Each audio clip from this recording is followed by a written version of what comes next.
तो दोस्तों आज जो मूवी हम आपके सामने लेकर आए हैं वो आपके दिमाग की इतनी कसरत करवाएगी कि आप भी उसे पसंद करने लगेंगे और अंत तक कहानी को देखे और सुने बिना कोई और काम नहीं कर पाएंगे। तो चलिए जानते हैं कि आखिर ऐसा क्या खास है इस मूवी में कि लोग इसे बहुत पसंद कर रहे हैं। लेकिन आगे बढ़ने से पहले इस वीडियो को लाइक और चैनल को सब्सक्राइब करना ना भूलें। तो मूवी की शुरुआत होती है जहाँ हम एक छोटे से परिवार को देखते हैं। इस परिवार में माता पिता और उनके दो बेटे, बड़ा बेटा सुकेश और छोटा राजू शामिल होते हैं। यहाँ हम देखते हैं कि दोनों बेटे इस वक्त मोबाइल गेम्स में लगे हुए थे और अमूमन कोई काम नहीं करते थे, जबकि सेम मोमेंट पर दोनों पेरेंट्स टीवी पर पबजी गेम के बैन होने की खबर देख रहे होते हैं। खैर, इसी बीच घर में एक फूड डिलीवरी वाला लड़का आता है तो सुकेश के पिता उससे खाना रिसीव करने को कहते हैं, लेकिन गेम खेलने के चलते दोनों भाइयों में से कोई भी अपनी जगह से नहीं हिलता, जिस वजह से आखिर में उनके पिता को ही खुद डिलीवरी लेने जाना पड़ता है। इसके बाद हम देखते हैं कि जब वो डिलीवरी वाला सामान देकर वहाँ से निकलता है और अपने अगले कस्टमर को फोन करते हुए अपनी बाइक पर बैठकर वहाँ से जा रहा होता है, तभी एक अनजान आदमी अचानक सामने से आकर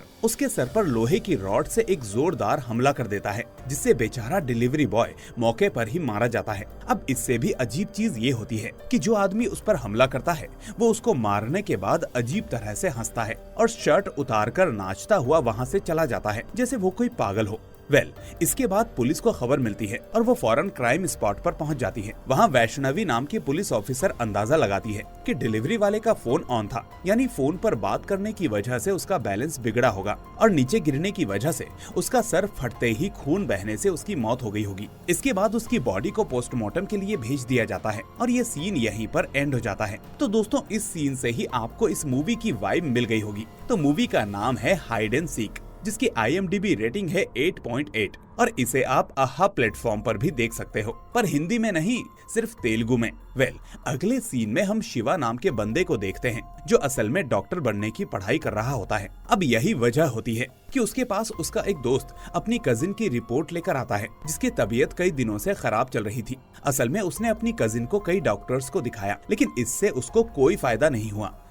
अब रिपोर्ट्स को देखकर शिवा समझ जाता है कि असल में माजरा क्या है, इसलिए वो अपने दोस्त से कहता है कि तुम्हारी कजिन को खाने पीने में स्लो पॉइजन दिया जा रहा है, लेकिन वो डोज इतना कम है कि जल्दी असर नहीं होगा, पर समय के साथ साथ वो किडनीज को पूरी तरह से फेल कर देगा। अब ये सुनकर दोस्त कहता है कि मेरी कजिन तो सिर्फ अपने पति के साथ रहती है और बीमारी की वजह से पति ही खाना देता है। तो शिवा फौरन कहता है कि फिर तुम्हें अब डॉक्टर की नहीं बल्कि पुलिस की जरूरत है, जाओ और अभी उसके पति को पुलिस के हवाले करो, वो थोड़ी सी पिटाई में ही बता देगा कि ये सब वो क्यों कर रहा है। अब ये जानकर शिवा का दोस्त हैरान हो जाता है कि क्या वाकई ऐसा हो सकता है, और उसके बाद वो शिवा को थैंक यू बोलकर वहाँ से चला जाता है। लेकिन दोस्तों, शिवा ऐसा इसीलिए सोच पाता है क्योंकि उसके दादाजी और पिता दोनों ही आर्मी में थे और शिवा भी आर्मी का डॉक्टर बनने की तैयारी कर रहा था। यही वजह थी कि वो किसी भी बीमारी को सिर्फ रिपोर्ट के बेस पर ही नहीं बल्कि क्राइम के बेस पर भी ऑब्जर्व करता था ताकि सच्चाई की तह तक पहुँच सके। खैर, इसके बाद शिवा अपने घर पर जाता है जहाँ हम उसकी विधवा बहन स्वाति को देखते हैं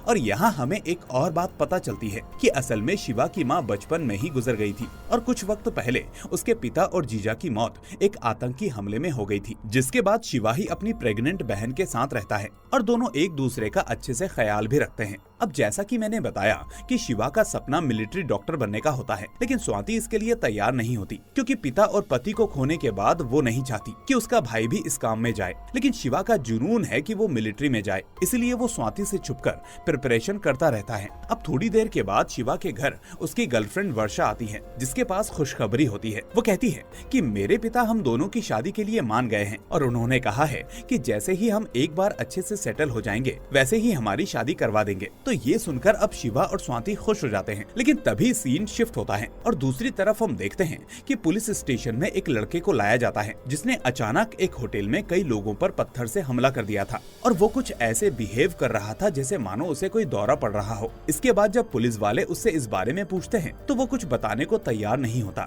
इसलिए अब वैष्णवी उस लड़के को किशोर नाम के साइकेट्रिस्ट के पास ले जाती है और यहाँ हमें पता चलता है कि किशोर असल में वर्षा का पिता होता है। खैर, उस लड़के को अरेस्ट करने के बाद किशोर पुलिस ऑफिसर वैष्णवी को बताता है कि ये लड़का शायद किसी ट्रॉमा से गुजर रहा है, हो सकता है कि इसके साथ बचपन में ऐसा कुछ हुआ हो जो ये अभी तक भूल नहीं पाया, ऊपर से ये नशा भी किए हुए है, इसलिए वो ट्रॉमा इस पर हावी हो रहा है। किशोर कहता है कि यही वजह है जो उसने ऐसी हरकत की, लेकिन ये लड़का कुछ दिनों में ठीक हो जाएगा। इसके बाद अगले सीन में हम देखते हैं कि कोई अनजान आदमी उस पुलिस स्टेशन के बाहर एक एनवलप छोड़कर जाता है जिसमें लिखा होता है फाइल 1। अब वैष्णवी जैसे ही उसको खोलती है तो उसमें लिखा होता है, आप लोग जिस फूड डिलीवरी बॉय वाले केस को एक्सीडेंट समझने की भूल कर रहे हो, वो असल में एक्सीडेंट नहीं था, बल्कि किसी ने उसे जानबूझकर मारा था, इसलिए आप उसकी फिर से जांच कीजिए। तो ये पढ़कर वैष्णवी हैरान हो जाती है कि आखिर ऐसा कैसे हो सकता है, क्योंकि पोस्टमार्टम के हिसाब से तो वो एक एक्सीडेंट ही था। और आखिर ये आदमी कौन है जिसने ये एनवेलप भेजा है। इसके बाद वो पोस्टमार्टम करने वाले डॉक्टर वर्मा से पूछती है कि क्या उसने फूड डिलीवरी बॉय का पोस्टमार्टम ठीक से किया था या कोई चीज जल्दबाजी में छोड़ दी। तो डॉक्टर वर्मा कहता है कि मैडम, मैंने सब कुछ अच्छे से चेक करके ही रिपोर्ट बनाई थी, वो एक एक्सीडेंट ही था, इसलिए हो सकता है कि कोई पुलिस डिपार्टमेंट के साथ प्रैंक कर रहा हो। तो ये सुनकर वैष्णवी थोड़ा रिलैक्स हो जाती है और उस फाइल को उठाकर साइड में रख देती है। अब सीन अगले दिन शिफ्ट होता है जहां शिवा अपने कॉलेज में एंटर कर रहा होता है, लेकिन तभी वो अपने एक साथी बॉबी से पूछता है कि तुम इतने ध्यान से अपने मोबाइल में क्या देख रहे हो। तो बॉबी बताता है कि असल में ये एक गेम का टूर्नामेंट चल रहा है और मैंने इसमें पार्टिसिपेट कर रखा है। इसके बाद शिवा अपनी क्लास में चला जाता है और तभी अचानक स्टूडेंट्स के चिल्लाने की आवाज उसे सुनाई देती है। असल में हुआ ये था कि कॉलेज की छत से कूदकर वहाँ एक स्टूडेंट ने अपनी जान ले ली थी। और फिर जब शिवा उस स्टूडेंट को जाकर देखता है तो उसके होश उड़ जाते हैं, क्योंकि वो स्टूडेंट और कोई नहीं बल्कि उसका सबसे अच्छा दोस्त चंदू होता है। अब यहाँ किसी को समझ में नहीं आता कि चंदू जो बिना टेंशन वाला अच्छा लड़का था, आखिर वो अपनी जान कैसे ले सकता है। लेकिन इतने में पुलिस को इन्फॉर्म कर दिया जाता है और हम देखते हैं कि वैष्णवी अपनी टीम के साथ फौरन वहाँ पहुँच जाती है और चंदू की लाश को पोस्टमार्टम के लिए भेज देती है। पर शिवा के लिए ये बहुत ही अजीब बात थी। वो चंदू का सच्चा दोस्त था, इसलिए उसे पता था कि वो खुद की जान नहीं ले सकता। इसीलिए इस बात को जानने के लिए शिवा उसी रात चुपके से उस मुर्दा घर में जाता है जहां चंदू की लाश को रखा गया था, ताकि उसे पता चल सके कि क्या वाकई चंदू ने खुद को मारा था या फिर किसी ने उसकी जान ली थी। अब यहाँ लाश को देखकर उसे समझ में आ जाता है कि चंदू की हत्या बड़ी सफाई से की गई है, ताकि ऐसा लगे कि उसने खुद को मारा है। लेकिन तभी पोस्टमार्टम वाला डॉक्टर वर्मा वहाँ आ जाता है, जिसे देखकर पहले तो शिवा छुप जाता है और फिर मौका मिलते ही वहाँ से भाग जाता है। इसके बाद वो घर आकर अपने इकट्ठा किए गए सबूतों को देखने लगता है और यहाँ हमें पता चलता है कि जो पुलिस को फाइल 1 भेजी गई थी वो असल में शिवा ने ही भेजी थी। लेकिन आखिर शिवा का उस डिलीवरी बॉय से क्या लेना देना था। तो यहाँ सीन थोड़ा सा फ्लैशबैक में जाता है और हम देखते हैं कि शिवा एक दिन अपने पड़ोसी सुकेश के घर से लौट रहा था। तभी उसने उस डिलीवरी बॉय को सुकेश के घर के सामने रोड के किनारे खून से लथपथ देखा था। जब उस डिलीवरी बॉय की मौत हुई तो शिवा ने उसे भी ध्यान से ऑब्जर्व किया था, जिससे उसे शक था कि उसकी भी हत्या हुई है। लेकिन जब बाद में उस लड़के की पोस्टमार्टम रिपोर्ट में एक्सीडेंट के बारे में लिखा आया तो उसे कंफर्म हो गया कि यहाँ जरूर कुछ घोटाला चल रहा है और यही वजह थी कि उसने अपने हिसाब से डिटेल्स देते हुए उस डिलीवरी बॉय के मर्डर पर एक फाइल बनाई और उसका नाम रखा फाइल 1, जिसे उसने बाद में पुलिस को भेज दिया ताकि वो लोग असली सच तक पहुंच सके। अब सीन यहाँ से प्रेजेंट में आता है जहाँ शिवा वापस अपने घर पर आकर चंदू के मर्डर के ऊपर वापस एक फाइल तैयार करता है और उसका नाम रखता है फाइल 2। लेकिन इस बार वो कुछ अलग करता है। उसे याद आता है कि पुलिस वालों ने उसकी फाइल 1 को सीरियसली नहीं लिया था, इसलिए वो इस फाइल पर भी ध्यान नहीं देंगे। तो वो इस बार ये फाइल 2 पुलिस को ना भेजकर सीधे मीडिया को भेज देता है ताकि सच्चाई सामने आ सके। और मीडिया तो ठहरी मीडिया, वो ऐसा ही करती है। जिसके बाद ये फाइल वाली खबर धीरे धीरे पूरे पुलिस डिपार्टमेंट के पास पहुंच जाती है। इसके बाद वैष्णवी का सीनियर उसे बुलाता है और पूछता है कि ये क्या मामला है। तो वैष्णवी कहती है कि सर, हमें फाइल 1 मिली थी, लेकिन मैंने डॉक्टर वर्मा से कंफर्म किया तो उन्होंने कहा कि उस केस में मर्डर नहीं हुआ, इसलिए मुझे लगा कि कोई हमारे साथ प्रैंक कर रहा है और ये सोचकर मैंने वो फाइल अलग रख दी। तो ये सुनकर अब वो सीनियर कहता है कि तुम एक काम करो, किसी और डॉक्टर को बुलाओ और उस चंदू की बॉडी का दूसरा पोस्टमार्टम करवाओ। हो सकता है कि डॉक्टर वर्मा से कुछ मिस हो रहा हो। इसके बाद जब वो दूसरा डॉक्टर चंदू का पोस्टमार्टम करता है तो वो खुलासा करता है कि वो फाइल वाला बंदा सही था, यानी चंदू की हत्या हुई है। पर वो एक चीज और कहता है कि डॉक्टर वर्मा की रिपोर्ट भी उनके हिसाब से ठीक थी, क्योंकि चंदू को इतनी बारीकी और सफाई से मारा गया है कि ऐसा लगे कि उसने खुद को मारा है। ये सुनकर अब वैष्णवी का सीनियर पूछता है कि जब आप पोस्टमार्टम के बाद ये बात कर रहे हैं तो आखिर उस फाइल वाले बंदे ने ये सब कैसे पता किया होगा। तो डॉक्टर कहता है कि उसने लाश को अच्छे से देखा होगा, या तो वो एक डॉक्टर होगा या डॉक्टरी की पढ़ाई कर रहा होगा, और दूसरी बात ये कि उसने लाश को क्राइम के एंगल से ऑब्जर्व किया होगा, ना कि मौत के एंगल से। पर साइकेट्रिस्ट किशोर को ये लगता है कि हो सकता है कि जो आदमी ये फाइल भेज रहा हो वो खुद हत्यारा हो या साइकोपैथ होने की वजह से पुलिस को चैलेंज कर रहा हो। तो ये सुनकर अब सीनियर ऑफिसर वैष्णवी से कहता है कि तुम जल्दी इन हत्यारों को पकड़ो, शहर में अब एक भी हत्या नहीं होनी चाहिए। और इसके साथ ही वो डॉक्टर किशोर को वैष्णवी की टीम में शामिल कर देता है ताकि वैष्णवी को उससे मदद मिल सके। इसके बाद हम देखते हैं कि किशोर के कहने पर पुलिस पहले चंदू के कैंपस में पहुंचती है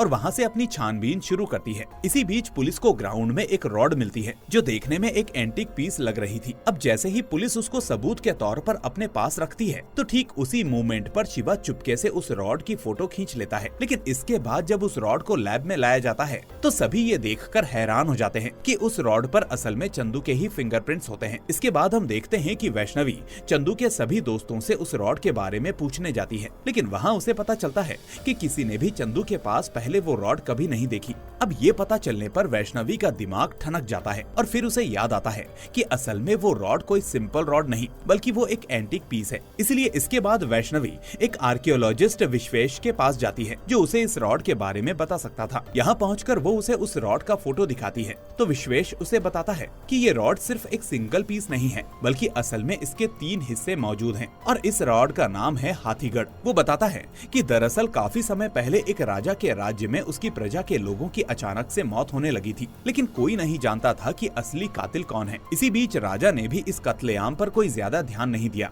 जिसके बाद वो लोग डरने लगे और फिर हर दिन हजारों की संख्या में लोगों की मौत होने लगी। वो बताता है कि जब वो कत्लेआम नहीं रुका तो लोगों को राजा पर ही गुस्सा आया, क्योंकि सब कुछ जानते हुए भी वो चुपचाप हाथ पर हाथ रखे बैठा हुआ था। इस तरह उन लोगों ने राजा को ही उसका जिम्मेदार माना और फिर उसके महल पर हमला कर दिया। फिर उस हमले ने राजा के साथ साथ पूरे राज्य को तबाह कर दिया था और इतिहास में ये बात बताई गई है कि उसी राजा के पास ये हाथीगढ़ था जो उस वक्त उसके लोगों के हमले से टूट गया था। आगे वो बताता है कि जो फोटो आप मुझे दिखा रही हैं, ये असल में उसका बीच वाला हिस्सा है और अगर तीनों हिस्से एक साथ आ गए तो समझ लो कत्लेआम शुरू होना पक्का है। अब वैष्णवी ये सुनकर हैरान हो जाती है और अब वो किसी भी हाल में इस कत्लेआम को रोकना चाहती है, इसलिए वो उससे पूछती है कि आखिर इस रॉड के बाकी हिस्से अभी कहाँ पर होंगे। तो विश्वेश उसे एक आर्ट गैलरी के बारे में बताता है और वहाँ इस बारे में पूछने के लिए कहता है, इसलिए अब वो फौरन उसी आर्ट गैलरी में जाती है और वहाँ भी वो वही रॉड की फोटो दिखाती है। उस फोटो को देखकर वहाँ का मालिक उसे बताता है कि हाँ मैडम, ये आर्टिफैक्ट तो मैंने भी बेचा है।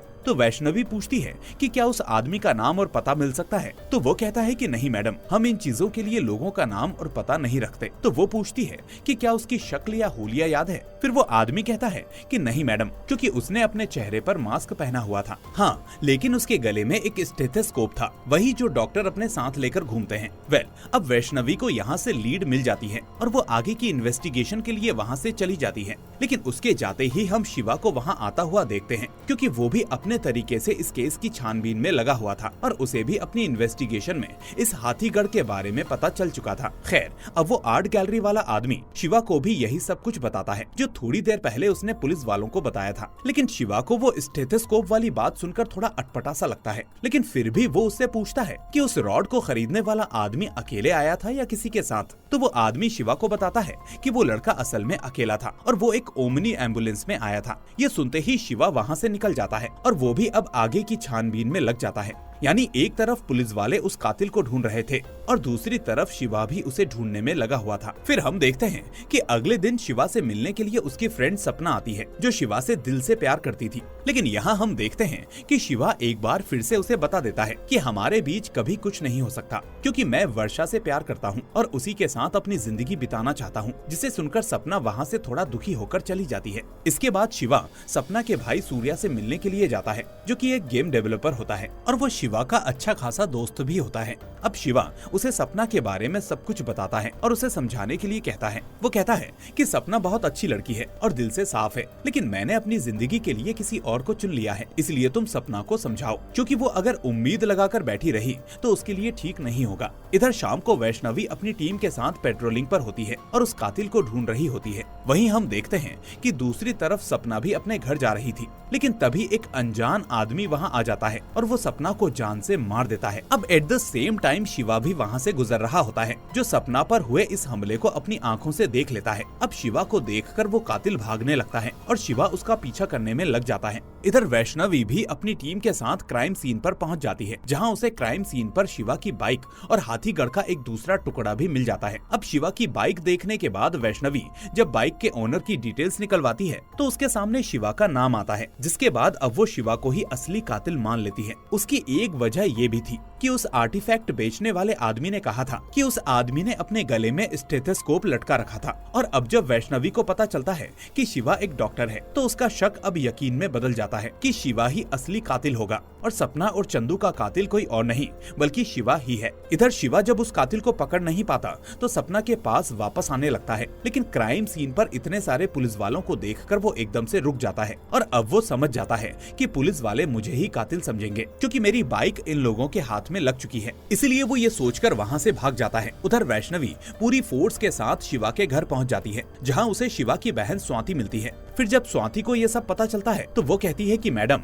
मेरा भाई ऐसा नहीं कर सकता। चंदू भी उसका अच्छा दोस्त था और साथ में सपना भी उसकी एक बहुत अच्छी दोस्त थी, आखिर वो ऐसा कैसे करेगा। इसके बाद वैष्णवी उसे उन फाइल्स के बारे में बताती है जो शिवा ने पुलिस वालों को भेजी थी। तो ये सुनकर स्वाति कहती है कि मेरा भाई डॉक्टर है, वो आखिर पुलिस वालों को ये सब क्यों भेजेगा। लेकिन जब वैष्णवी अपने आदमियों से घर की तलाशी लेने को कहती है तो वहाँ उन्हें वो सारे सबूत मिल जाते हैं, जिससे ये साबित हो जाता है कि शिवा ने ही पुलिस वालों को वो फाइल्स भेजी थी। और अब ये देखकर स्वाति के होश उड़ जाते हैं, क्योंकि उसे अभी तक इस बारे में कुछ भी पता नहीं था। पर इतने पर भी उसे ये यकीन नहीं होता कि शिवा किसी का मर्डर भी कर सकता है, जबकि वैष्णवी के हाथ में ये सबूत आते ही अब उसके सामने एक भी डाउट नहीं बचता। वो समझने लगती है कि शिवा पुलिस वालों को चैलेंज करना चाहता था, इसलिए उसने ये सब किया। खैर, अब वैष्णवी किसी भी हाल में शिवा को अरेस्ट करना चाहती थी। इधर पुलिस वालों को एक और फाइल मिलती है जिस पर लिखा था फाइल नंबर 4, और ये देखकर अब वैष्णवी के होश उड़ जाते हैं कि आखिर शिवा के अंदर इतनी हिम्मत है कि वो अभी भी पुलिस के साथ खेल खेलने में लगा है। इसके बाद जब वो उस फाइल को देखती है तो उसमें किसी कत्ल का सुराग नहीं बल्कि एक लेटर होता है। अब वैष्णवी उस लेटर को पढ़ती है जिसमें लिखा होता है कि मैं अब एक और कत्ल करने वाला हूँ, इसलिए रोक सकते हो तो रोक कर दिखाओ। इस बीच लेटर में उस लोकेशन का भी हिंट दिया गया था जहाँ ये मर्डर होने वाला था। अब पुलिस वाले अपनी कैलकुलेशन करना शुरू कर देते हैं और आखिरकार उन्हें पता चल जाता है कि अगला मर्डर कब और कहाँ होने वाला है। इधर शिवा भी समझ चुका था कि जब तक असली कातिल पकड़ा नहीं जाता वो खुद को बेकसूर साबित नहीं कर सकता, इसलिए अब वो मदद के लिए अपने एक फ्रेंड बॉबी को कॉल करता है। लेकिन जब बॉबी उसका फोन पिक नहीं करता तो वो उसको वीडियो कॉल करता है। लेकिन यहाँ हम देखते हैं कि बॉबी कुछ परेशान सा लग रहा होता है और वो बार बार शिवा का कॉल कट कर देता है। लेकिन इसी बीच शिवा ने वीडियो में बॉबी के पीछे जो बैकग्राउंड देखा था वो उससे समझ जाता है कि अभी बॉबी कहाँ पर है, इसलिए वो फौरन बॉबी से मिलने के लिए उसके पास चला जाता है। लेकिन जैसे ही वो वहाँ पहुँचता है तो बॉबी को देखकर शॉक्ड रह जाता है, क्योंकि बॉबी पागलों जैसी हरकतें कर रहा था और कुछ अजीब तरह से बड़बड़ा रहा था। अब ये देखकर शिवा उसे आवाज लगाता है, लेकिन बॉबी उसे कोई जवाब नहीं देता। पर इसके बाद जो होता है उससे आप सभी के रोंगटे खड़े हो जाएंगे। हम देखते हैं कि अचानक वहाँ कहीं से एक लड़का आता है, जिसे देखकर बॉबी फौरन उसके पास भागते हुए जाता है और एक लोहे की रॉड से उसके सर पर जोरदार वार करता है, जिससे उस लड़के की वहीं पर मौत हो जाती है। ये देखकर अब शिवा के होश उड़ जाते हैं, लेकिन इससे पहले कि वो कुछ समझ पाता तभी वहाँ पर एक आदमी आता है जो आकर सीधा बॉबी का गला काट देता है। इसके बाद वो आदमी वहाँ पर हाथीगढ़ का एक टुकड़ा छोड़कर वहाँ से भाग जाता है। अब शिवा इससे पहले कि उस आदमी के पीछे जाता तब तक वो दूर निकल जाता है, इसलिए शिवा वापस बॉबी के पास आकर उसको देखने लगता है। एक एक करके उसके सारे दोस्तों की मौत होती जा रही थी और उसे समझ में नहीं आ रहा था कि आखिर उसके साथ ऐसा क्यों हो रहा है और आखिर कोई पागलों की तरह उसके ही दोस्तों को क्यों मारे जा रहा है। अब इतने में पुलिस भी वहाँ पर आ जाती है, क्योंकि पुलिस को असल में फाइल नंबर 4 में इसी जगह की लोकेशन मिली थी। अब शिवा को बॉबी के पास देखकर वैष्णवी फौरन उसको अरेस्ट कर लेती है और समझती है कि हमने शिवा के निकलने से पहले ही उसे पकड़ लिया। अब वो लोग उसको अरेस्ट करके थाने लेकर आ जाते हैं और फिर उसके साथ ब्रूटल बिहेवियर करते हैं ताकि वो सच कबूल कर ले। अब वैष्णवी उससे बार बार यही कहती है कि आखिर उस हाथीगढ़ का इस कत्ल के मामले से क्या लेना देना है। तो शिवा भी उससे बार बार यही कहता रहता है कि मैंने कुछ नहीं किया मैडम, आप लोग असली कातिल को पकड़ो, ये सब तो मेरे दोस्त थे और कोई मुझे फंसा रहा है। खैर, अब बाद में वैष्णवी का साइकेट्रिस्ट टीममेट यानी किशोर वहाँ पर शिवा से पूछताछ के लिए आता है। तो शिवा उससे कहता है कि अंकल, मैं बेकसूर हूँ, कोई मुझे फंसा रहा है। लेकिन किशोर भी उससे कहता है कि मुझे तुम पर पूरा भरोसा है, इसलिए तुम फिक्र मत करो, मैं तुम्हारी मदद करूंगा। इसके बाद किशोर वैष्णवी से कहकर शिवा को काउंसलिंग के लिए अपने हॉस्पिटल लेकर चला जाता है। अब हॉस्पिटल में किशोर शिवा का इलाज करता है, लेकिन यहाँ शिवा को समझ में आ जाता है कि इस तरह वो खुद को कभी भी इस मामले से नहीं निकाल पाएगा, क्योंकि पुलिस अभी तक इस मामले में कुछ नहीं कर रही और उसी को दोषी समझकर बैठी है। इसलिए एक दिन मौका पाकर शिवा हॉस्पिटल से भाग जाता है, क्योंकि वो अब किसी भी हाल में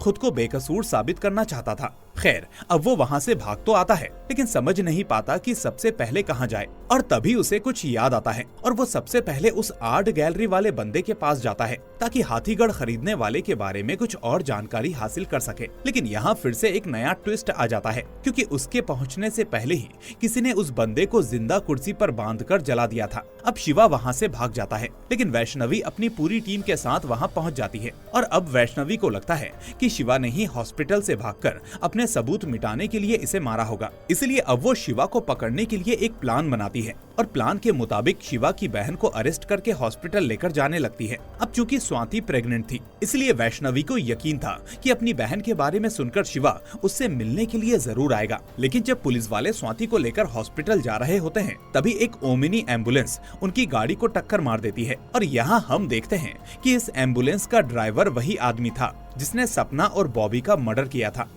अब इस टक्कर में उस आदमी की भी मौत हो जाती है, लेकिन इसी बीच स्वाति को बहुत गंभीर चोट लग जाती है। अब इस अफरा तफरी में पुलिस वाले किसी तरह से उसे हॉस्पिटल लेकर जाते हैं, जिसके बाद डॉक्टर्स ऑपरेशन करके स्वाति के बच्चे को तो बचा लेते हैं, लेकिन इस सब में स्वाति की मौत हो जाती है। अब वैष्णवी को अपनी इस गलती पर पछतावा हो रहा था, इसलिए वो मान लेती है कि शिवा को पकड़ने के लिए उसने जो प्लान बनाया था वो कहीं से भी ठीक नहीं था और ये सब उसने अपने ईगो की वजह से किया था। वो अब अकेले में बैठकर बहुत ही ज्यादा गिल्टी फील करती है, क्योंकि उसकी वजह से ही स्वाति की मौत हुई है। इसलिए अब वो अपनी नौकरी से इस्तीफा देने का मन बना लेती है और पुलिस कैप निकाल कर रख देती है। इधर शिवा का एक फ्रेंड उसे कॉल करके स्वाति के बारे में बताता है कि पुलिस स्वाति दीदी को थाने लेकर जा रही थी, लेकिन रास्ते में उनका एक्सीडेंट हो गया और अब वो सिटी हॉस्पिटल में है। तो शिवा ये सुनकर बहुत दुखी होता है और कैसे भी करके पुलिस वालों से बचते हुए हॉस्पिटल में आ जाता है। लेकिन यहाँ जब उसे पता चलता है कि स्वाति नहीं रही, तो अपनी बहन की लाश को देखकर वो बहुत बुरी तरह से टूट जाता है। इसके बाद वो खुद को सरेंडर करने का फैसला करता है, लेकिन शिवा का फ्रेंड उसे समझाता है कि यार, जिसने भी बॉबी का सपना का मर्डर किया है और जिसकी वजह से स्वाति दीदी की जान गई, वो कातिल अभी भी खुलेआम घूम रहा है। इसलिए अगर तूने सरेंडर किया तो वो कभी पकड़ा नहीं जाएगा, क्योंकि पुलिस तो तुझे ही दोषी मानकर बैठी है। अब शिवा को भी उसकी बात समझ में आ जाती है और वो एक बार फिर से असली कातिल को पकड़ने के लिए पुलिस से बचते हुए वहाँ से भागकर अपने घर आ जाता है। लेकिन तभी उसे बगल में सुकेश के घर से चिल्लाने की आवाज आती है और फिर जब शिवा उसके घर के अंदर जाता है तो वो देखता है कि सुकेश पागलों जैसी हरकतें कर रहा था। वो देखता है कि उसकी हरकतें बिल्कुल बॉबी जैसी ही थी और वो ठीक उसी तरह से एक रॉड लेकर अपने ही छोटे भाई राजू को मारने की कोशिश कर रहा होता है। लेकिन तभी शिवा उनके बीच आ जाता है और फिर वो सुकेश को बेहोश करके उसको बांधकर एक कमरे के अंदर बंद कर देता है। पर उसे कुछ समझ में नहीं आ रहा था कि आखिर सुकेश ऐसा क्यों कर रहा है। फिर जब वो राजू से इस बारे में पूछता है तो राजू उसे बताता है कि असल में मैं और भैया स्पाइडर नाम का एक गेम खेलते हैं, जिसमें पिछले कुछ समय से एक टूर्नामेंट चल रहा है और आज जब हम उसी गेम को खेल रहे थे तो अचानक भैया पागलों जैसी हरकतें करने लगा। तभी शिवा को याद आता है कि उस दिन चंदू की मौत से पहले कैंपस में जाने से पहले बॉबी भी गेम में किसी टूर्नामेंट की बात कर रहा था। इसके बाद शिवा अपना दिमाग लगाता है और फौरन सपना के भाई सूर्या के पास जाता है, क्योंकि जैसा कि हमने मूवी की शुरुआत में देखा था वो एक गेम डेवलपर होता है और शिवा उसे स्पाइडर गेम के बारे में बताता है और उसके बारे में जानकारी निकालने को कहता है। तो सूर्या काफी देर तक कोशिश करता है और फिर स्पाइडर गेम की सारी सच्चाई जानकर शॉक्ड हो जाता है। वो फौरन शिवा से कहता है कि वैष्णवी को भी कॉल करके यहाँ बुला लो, क्योंकि पुलिस के बिना हम कुछ भी नहीं कर पाएंगे। लेकिन शिवा वैष्णवी को कॉल करने में डरने लगता है कि कहीं वो उसकी सुने सुने बिना ही उसे अरेस्ट करके ना ले जाए। पर इसके सिवाय कोई दूसरा रास्ता भी नहीं था। इसलिए शिवा डरते डरते वैष्णवी को कॉल करता है और उससे कहता है कि मैडम, मैंने किसी का कत्ल नहीं किया है और इसके लिए मेरे पास एक बहुत बड़ा सबूत है जो आपको असली कातिल तक पहुंचा सकता है। इस तरह वो उसको सबूत देखने के लिए उसे सूर्या के घर पर आने को कहता है। अब वैष्णवी के पास भी शिवा की बात मानने के अलावा कोई दूसरा रास्ता नहीं होता, इसलिए वो फौरन सूर्या के घर आ जाती है। तब सूर्या उन्हें स्पाइडर गेम के बारे में बताता है कि ये कोई वीडियो गेम नहीं बल्कि ये मौत का तांडव दिखाने वाला गेम है। वो बताता है कि इस गेम को असल में लोगों की जान लेने के लिए यानी लाइव किलिंग के लिए ही डिजाइन किया गया है। इस गेम में 3 लेवल्स हैं। पहला लेवल नॉर्मल गेम की तरह है, दूसरा थोड़ा सा ब्रूटल है, लेकिन तीसरे लेवल पर असली गेम शुरू होता है, क्योंकि तीसरे लेवल वाले प्लेयर्स को दूसरे लेवल के ऐसे प्लेयर्स को मारने का टास्क दिया जाता है जो कई बार ट्राई करने के बाद भी दूसरा लेवल पार नहीं कर पाते। और यही वजह थी कि सुकेश अपने भाई राजू को मारने के लिए जा रहा था, क्योंकि राजू दूसरा लेवल पूरा नहीं कर पा रहा था। फिर वो बताता है कि इस गेम का चौथा लेवल भी है जिसके बारे में अभी कुछ पता नहीं है। अब वैष्णवी को उसकी इन बातों पर यकीन ही नहीं होता कि किसी गेम में ऐसा भी हो सकता है या लोग भी किसी गेम के चक्कर में ऐसा कर सकते हैं। इसीलिए अब वैष्णवी को यकीन दिलाने के लिए सूर्या तीसरे लेवल के कुछ प्लेयर्स की लोकेशन को ट्रैक करता है जो कि पास में ही एक्टिव थे। इसके बाद वैष्णवी शिवा और कुछ कांस्टेबल्स के साथ उस जगह पर जाती है और आखिरकार उन्हें एक प्लेयर दिख जाता है जो कि पागलों जैसी हरकतें कर रहा था, ठीक जैसे सुकेश कर रहा था। खैर, अब ये लोग उस आदमी का पीछा करने लगते हैं और यहाँ इन्हें पता चलता है कि उस आदमी ने अपनी आंखों पर एक अलग तरह का लेंस और कान में ईयरबड्स लगाए हैं, जैसे कि वो आदमी किसी लाइव गेम को खेल रहा हो। अब यहाँ उसे अपना टारगेट यानी वो प्लेयर्स जो दूसरे लेवल को पार नहीं कर पाते, वो मॉन्स्टर्स की तरह दिखाई देते हैं जिन्हें मारने पर उसे रिवॉर्ड मिलता है और इस तरह वो रिवॉर्ड लेकर तीसरा लेवल भी पार कर सकता है और उस रहस्यमय चौथे लेवल तक पहुंच सकता है। अब उसे अपना टारगेट दिख जाता है और जैसे ही वो अपने टारगेट को मारने वाला होता है तभी शिवा और पुलिस वाले बीच में आकर उसे बचा लेते हैं। लेकिन ये तो बस शुरुआत थी। लेकिन अचानक उसी जगह पर तीसरे लेवल का एक और प्लेयर आ जाता है और वो उस टारगेट को खत्म कर देता है और सीधे 4th लेवल पर पहुंच जाता है। खैर, अब शिवा और वैष्णवी दोनों मिलकर भी उस आदमी की जान नहीं बचा पाते। लेकिन इसके बाद इन लड़कों को अरेस्ट कर लिया जाता है जो इन लोगों को बीच में मिल गए थे। इसी बीच उनमें से एक के फोन से उन्हें लेवल 4 के बारे में पता चल जाता है जो कि एक दिन बाद तिरुपति में एक्टिव होने वाला है। अब ये देखकर एक कांस्टेबल वैष्णवी को बताता है कि मैडम, उस दिन तो तिरुपति में ब्रह्मोत्सव भी है और इसके चलते वहाँ तो बहुत भीड़ होगी। फिर आखिर हम 4th लेवल वाले को कैसे पकड़ पाएंगे? अब ये सुनकर वैष्णवी भी शॉक्ड हो जाती है और शिवा और वो समझ जाते हैं कि चौथे लेवल का एक्टिव होना मतलब कि कत्लेआम शुरू हो जाएगा, क्योंकि सारे चौथे लेवल के प्लेयर्स वहाँ इकट्ठे होंगे और फिर उन्हें एक दूसरे को खत्म करने का टारगेट दिया जाएगा। इसलिए अब वो फौरन उस गेम को बैन करवाने के बारे में सोचती है। लेकिन सूर्या बताता है कि गेम बैन करने से कोई फायदा नहीं होगा, क्योंकि लोग इसको कैसे भी करके फिर से खेलना शुरू कर ही देंगे। इसलिए हमारे पास बस 2 ही ऑप्शंस हैं कि किसी तरह से गेम को हैक करके चौथे लेवल को अपने हिसाब से डिजाइन कर लें या फिर डेवलपर को पकड़कर गेम के सर्वर को ही उड़ा दें। पर वैष्णवी को यहाँ पर कुछ समझ में नहीं आ रहा था कि आगे क्या करना है। इसलिए अब वो शिवा से पूछती है कि तुमने हमें वो फाइल 4 क्यों भेजी थी? तो शिवा फिर उसे एक सच्चाई बताता है कि मैंने सिर्फ 3 फाइल्स ही भेजी थी, लेकिन मैं जानता हूँ कि इस सब के पीछे कौन है। वो बताता है कि इन सब के पीछे कोई और नहीं बल्कि साइकियाट्रिस्ट डॉक्टर किशोर है, क्योंकि उसी ने मुझे अपने हॉस्पिटल से भागने में मदद की थी ताकि पुलिस का शक यकीन में बदल जाए कि मैं ही असली कातिल हूँ। क्योंकि अगर मैं जेल के अंदर होता और बाहर कत्ल होते तो इल्जाम मुझ पर नहीं आता। वो कहता है कि डिलीवरी बॉय चंदू, बॉबी और सपना, इन सब की मौत का जिम्मेदार किशोर ही है। और दूसरा, मेरी बहन की मौत भी कोई एक्सीडेंट नहीं थी बल्कि उसका मर्डर भी किशोर का ही प्लान था, क्योंकि उसे पता है